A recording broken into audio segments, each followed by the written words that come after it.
Dear all दोस्तों, वंशों के क्रम से एक क्वेश्चन एग्जाम में आ जाता है। यदि हम लोग इस ट्रिक का इस्तेमाल करें तो कभी हमारा वो क्वेश्चन गलत नहीं होगा।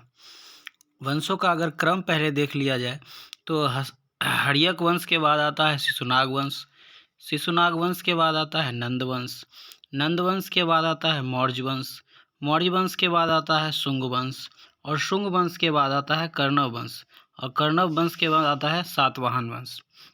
यदि इसे हम लोग ट्रिक से याद करें तो ये बहुत आसानी से याद हो जाएगा। ट्रिक है हमारा हसीन मशूक सा। इसे 2-3 बार बोले आपको याद हो जाएगा। हसीन मशूक सा, हसीन मशूक सा। ह से हर्यक वंश, सी से शिशुनाग वंश, न से नंद वंश, मौ से मौर्य वंश, सु से शुंग वंश, क से कर्णव वंश, और सा से सातवाहन वंश। देखते हैं नेक्स्ट क्वेश्चन। मुगल काल के शासक का क्रम।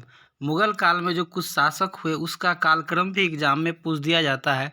जैसे हुमायूं का पुत्र कौन रहा, हुमायूं का उत्तराधिकारी कौन रहा, जहांगीर का उत्तराधिकारी कौन रहा। तो यदि हम लोग इस ट्रिक से याद रखते हैं तो ये भी हम लोग को याद हो जाता है मुगल काल के शासक का कालक्रम। याद आपको रखना है बादशाह, यानी BHAG बाज, SA शाह, बादशाह। B से बाबर हो जाएगा, H से हुमायूं हो जाएगा, A से अकबर हो जाएगा, J से जहांगीर हो जाएगा, और S से शाहजहां, और अंतिम में A से औरंगजेब हो जाएगा। आपको याद रखना है बादशाह, BHAJSA बादशाह। नेक्स्ट क्वेश्चन है, नेत्र लेंस की फोकस दूरी बढ़ने पर आँख में कौन सा दोष होगा। तो नेत्र लेंस की फोकस दूरी बढ़ने से आँख में दीर्घ दृष्टि दोष होगा। फोकस दूरी बढ़ने से निकट की वस्तु दिखाई नहीं देगी, इसे दीर्घ दृष्टि दोष कहेंगे।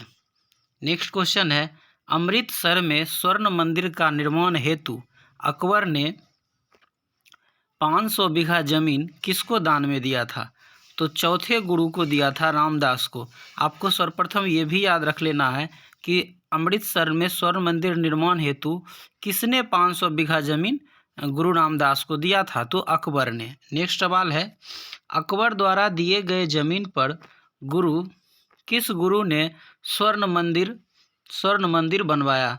तो मंदिर उस पर बनवाया, उस जमीन पर 5वें गुरु अर्जुन दास ने, गुरु अर्जुन देव ने। गुरु अर्जुन देव वही हैं जिन्हें जहांगीर ने फांसी की सजा दी थी। नेक्स्ट क्वेश्चन है, प्रिस्टले ने किसकी खोज की। तो प्रिस्टले ने, सभी को याद है कि ऑक्सीजन की खोज की, और कई चीज़ों का उन्होंने खोज किया था। प्रिस्टले ने ऑक्सीजन, नाइट्रस ऑक्साइड जिसे हंसाने वाली गैस कहते हैं, और अमोनिया की खोज प्रिस्टले ने की। ध्वनि के बारे में कुछ इम्पोर्टेंट बात है। ध्वनि के बारे में 3 तथ्य बहुत इम्पोर्टेंट है, इसे हम लोग याद रखेंगे। पहली बात है, इससे सवाल 3 तरह के आते हैं। ध्वनि का वेग कब बढ़ता है, कब घटता है, और कब अपरिवर्तित रहता है। जब ताप, दाब, आर्द्रता, ताप और आर्द्रता और प्रत्यास्थता अगर बढ़ जाता है, ताप बढ़ जाता है, आर्द्रता बढ़ जाता है, प्रत्यास्थता बढ़ जाता है, तो ध्वनि का वेग बढ़ जाता है। और यदि गैस का अनुभार घनत्व बढ़े तो ध्वनि का वेग घट जाता है। तीसरा पॉइंट है, दाब बढ़ने या घटने पर ध्वनि के वेग में कोई परिवर्तन नहीं होता है। एक बार फिर इसे रिपीट कर दे रहे हैं, ताप, आर्द्रता, प्रत्यास्थता बढ़ने पर ध्वनि का वेग बढ़ता है, गैस का अनुभार घनत्व बढ़ने पर ध्वनि का वेग घटता है, दाब बढ़ने या घटने पर ध्वनि के वेग पर कोई परिवर्तन नहीं होता है। नेक्स्ट क्वेश्चन है, आयरलैंड के संविधान से क्या लिया गया है, अर्थात आयरलैंड के संविधान से भारतीय संविधान में क्या लिया गया है। तो राज्यसभा में 12 सदस्यों का जो मनोनयन राष्ट्रपति जी करते हैं वहीं से लिया गया है। नीति निर्देशक तत्व आयरलैंड से ही लिया गया है, और राष्ट्रपति का निर्वाचक मंडल भी आयरलैंड से ही लिया गया है। Thanks for watching this video.